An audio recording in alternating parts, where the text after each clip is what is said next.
लहान असताना डॉक्टर सलीम अली यांच्या जीवनातील एका पिवळ्या चिमणीचा प्रसंग आम्हाला पाठ्यपुस्तकाला होता. तसाच एक प्रसंग माझ्यासोबत घडला. नेहमी उडून जाणारी चिमणी आज का नाही उडाली हे बघताच लक्षात आलं आणि मी माझी दुचाकी बाजूला घेऊन तिची शहानिशा करायला गेलो. लगेच लक्षात आलं की हा पक्षी काहीतरी जखमी आहे.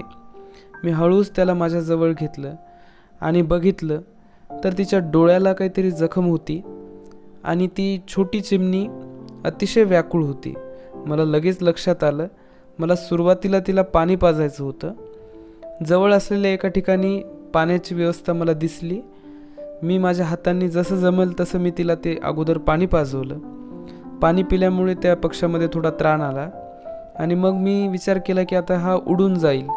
परंतु त्याची अवस्था अशी बिलकुल नव्हती की तो उडू शकेल.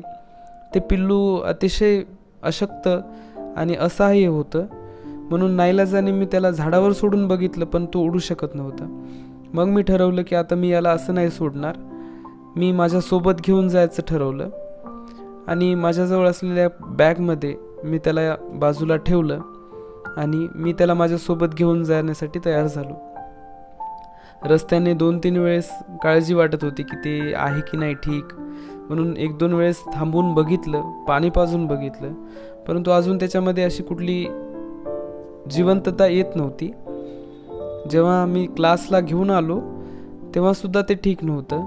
पण जसजसा वेळ चाललाय तसतसा आराम भेटला त्याला आणि ते थोडंसं ठीक वाटायला लागलं. मग जेव्हा ते एकदम ठीक वाटलं त्यानं उडण्याचा प्रयत्न केला, परंतु ते पिल्लू असहाय्य होतं. त्याला मार लागलेला होता कशाचा तरी आणि ते उडू शकत नव्हतं. म्हणून मग मी ठरवलं की त्याला आजची रात्र माझ्यासोबतच ठेवणार. विशेष असं काही ठेवण्याची व्यवस्था नव्हती. मी हेल्मेटमध्ये त्याला माझ्या ठेवलं. त्याला एक घराची त्याच्या खोप्याची फिलिंग यावी आणि ते त्याच्यामध्ये सुरक्षित राहिलं. ते व्यवस्थित राहत होतं, त्याला सुरक्षित वाटत होतं. थोड्या वेळानंतर त्याच्यामध्ये चांगला जिवंतपणा आला, त्याला चांगलं बल आलं आणि तो खूप सतर्क झाला. आणि दुसऱ्या दिवशी मी त्याला आता मुक्त निसर्गामध्ये सोडणार असं ठरवलं होतं. कारण याला काय खाद्य लागते ह्याची मला जास्त माहिती नव्हती. कदाचित हा किडे मुंग्या आळ्या असं काहीतरी खाणार जे मी त्याला देऊ शकत नव्हतो. आणि मी वाट बघत होतो की आता हा ठीक होईल. त्याला बघून आनंद वाटत होता. तो खूप खुश होता, इकडून तिकडं उड्या मारत होता आणि एका दिवसामध्ये हा पक्षी माझ्यासोबत अटॅच झाला होता. मी त्याच्यासोबत अटॅच झालो होतो आणि तो माझ्यासोबत कम्फर्टेबल होत होता. म्हणून मलाही ठीक वाटलं. दुसऱ्या दिवशी मी त्याला एका बंद खोलीमध्ये सोडून पाहिलं, पण त्याच्यामध्ये उडण्याची क्षमता नव्हती. तो असा मोकळ्यापणाने उडू शकत नव्हता. दिवसभर मी माझे कामं करत करत त्याला माझ्यासोबत ठेवलं होतं आणि तो ठीक होता, एकदम छान होता. मला पण त्याला बघून छान वाटत होतं. तो माझ्यासोबत एकदम कम्फर्टेबल होता. ह्या छोट्या पक्ष्यानं माझा दिवस त्या दिवशी खूप आनंदात घालवला. पण मला त्याला निसर्गात सोडायचं होतं कारण त्याचं खाद्य, त्याची राहण्याची व्यवस्था माझ्याकडे, मला त्याची माहिती नव्हती आणि मी याच्यामध्ये समाधानी होतो की तो ठीक आहे, आता तो छान आहे. त्या दिवशी दिवसभर मी त्याचं निरीक्षण केलं. त्याच्या बाललीलांना खूप आनंदाने बघितलं की कसा एक छोटासा पक्षी जगण्यासाठी धडपड करतो. त्याच्या छोट्या हालचाली, त्याचे उत्स्फूर्त उड्या मारणे आणि ते बघून मला खूप आनंद वाटत होता. आणि तो पक्षीसुद्धा त्याच्या जीवनामध्ये व्यस्त होता. तो छोट्या गोष्टींना शोधत होता खाण्यासाठी आणि त्याला संपूर्ण जगाची किंवा त्याच्यातली अजून परफेक्टनेस आली नव्हती आणि ते बघून मला खूप हसू येत होतं. एखादा लहान बालक कसं त्याच्या गोष्टींमध्ये परेशान असते, अतिशय तसं ती छोटं चिमणीचं पिल्लू, त्याला मी जवळून बघितलं आणि तो दिवस माझ्यासाठी खरंच खूप आनंदाचा होता की त्याला बघताना तशा अवस्थेमध्ये मला खूप हसू यायचं आणि नवल पण वाटायचं की निसर्गाची निर्मिती, निसर्गाने बनवलेली प्रत्येक गोष्ट किती सुंदर पद्धतीनं आहे.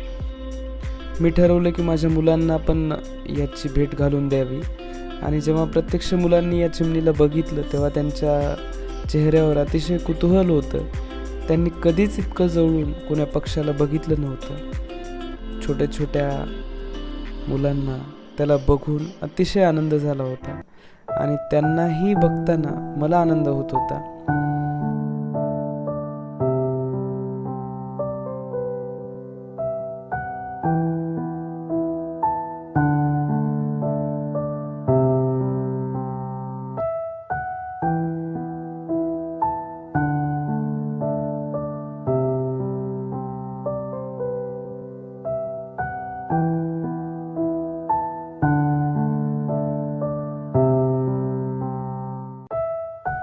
परंतु हे सगळं संपुष्टात येणार होतं याची आम्हाला कोणाला कल्पना नव्हती. त्या रात्रीच त्या पक्ष्याचा जीव गेला आणि सकाळी जेव्हा मी त्याला मृत अवस्थेत बघितलं तेव्हा मला स्वतःला खूप वाईट वाटलं की मी याला वाचवू शकलो नाही. कदाचित काहीतरी जखम वा कुठला तरी मार लागलेला का उपाशी असेल याची कल्पना नाही. परंतु जेव्हा दुसऱ्या दिवशी सकाळी मी त्या पक्ष्याला बघितलं तेव्हा ते मृत अवस्थेत होतं. एका दिवसामध्ये या पक्ष्यानं त्याचा लळा आम्हाला लावला होता. त्याच्या बाललीला बघून, त्याच्या जीवनाचा जो आनंद आहे तो बघून मनाला खूप हर्ष होत होता. आणि छोटंसं हे नाटक सुरू झालं आणि संपूनही गेलं.